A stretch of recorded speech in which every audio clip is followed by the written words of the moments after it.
ಶ್ವೇತ ವಸ್ತ್ರಧಾರಿಗಳೇ, ತಾವು ಯಾರು? ತಾವು ನನ್ನನ್ನು ಏಕೆ ಎಬ್ಬಿಸುತ್ತಿದ್ದೀರಿ? ಪ್ರಿಯ ಆತ್ಮನೇ, ಈಗ ಅಜ್ಞಾನದ ನಿದ್ರೆಯಲ್ಲಿ ಮಲಗುವ ಸಮಯವಲ್ಲ. ಏಕೆಂದರೆ ಸೃಷ್ಟಿಯ ಪರಿವರ್ತನೆಯ ಸಮಯ ಇದೀಗ ನಡೆಯುತ್ತಿದೆ. ನಿರಾಕಾರ ಶಿವಪರಮಾತ್ಮನು ಈ ಭೂಮಿಯ ಮೇಲೆ ಮಾನವ ಶರೀರದಲ್ಲಿ ಅವತರಿತರಾಗಿ ಮನುಷ್ಯನನ್ನು ದೇವತೆಯನ್ನಾಗಿ ಮಾಡುವ ಶ್ರೇಷ್ಠ ಶಿಕ್ಷಣವನ್ನು ನೀಡುತ್ತಿದ್ದಾರೆ. ಆದ್ದರಿಂದ ಈಗ ಅಜ್ಞಾನ ನಿದ್ರೆಯಿಂದ ಎದ್ದೇಳು ಹಾಗೂ ಪರಮಾತ್ಮ ತಂದೆ ಶಿವನನ್ನು ಯಥಾರ್ಥವಾಗಿ ಅರಿತುಕೋ. ಏನೆಂದಿರಿ? ತಂದೆ ಪರಮಾತ್ಮ ಶಿವನು ಈ ಭೂಮಿಗೆ ಬಂದಿದ್ದಾರೆಯೇ? ಹೌದಣ್ಣ, ಇದು ಸಂಪೂರ್ಣ ಸತ್ಯ.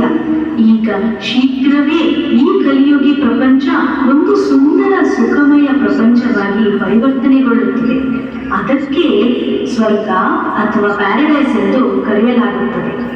ಸ್ವತಃ ಪರಮಾತ್ಮ ಶಿವನೇ ನಮಗೆ ರಾಜಯೋಗವನ್ನು ಕಲಿಸಿ ಆಧ್ಯಾತ್ಮಿಕ ಜ್ಞಾನ, ದೈವಿ ಗುಣಗಳು ಹಾಗೂ ಶಕ್ತಿಗಳಿಂದ ನಮ್ಮನ್ನು ಶೃಂಗರಿಸುತ್ತಿದ್ದಾರೆ. ಆದ್ದರಿಂದ ತಾವೂ ಸಹ ಈ ಯಥಾರ್ಥ ಅಮೂಲ್ಯ ಜ್ಞಾನವನ್ನು ಜೀವನದಲ್ಲಿ ಅಳವಡಿಸಿಕೊಂಡು ಜೀವನವನ್ನು ಸಾರ್ಥಕ ಮಾಡಿಕೊಂಡಿರಿ. ಕೃತಜ್ಞತೆಗಳು ಸಹೋದರಿಯರೇ. ತಾವು ನನ್ನನ್ನು ಅಜ್ಞಾನದ ನಿದ್ರೆಯಿಂದ ಎಬ್ಬಿಸಿದಿರಿ. ಈ ಅಮೂಲ್ಯ ಶಿವ ಸಂದೇಶವನ್ನು ನೀಡಿದಿರಿ. ಪ್ರಿಯ ಮಿತ್ರರೇ, ತಾವು ಸಹ ಅವಶ್ಯವಾಗಿ ಜ್ಞಾನ ಹಾಗೂ ರಾಜಯೋಗವನ್ನು ಕಲಿತು ತಮ್ಮ ಜೀವನವನ್ನು ಧನ್ಯವಾಗಿಸಿಕೊಳ್ಳಿರಿ. ಧನ್ಯವಾದಗಳು. ಓಂ ಶಾಂತಿ.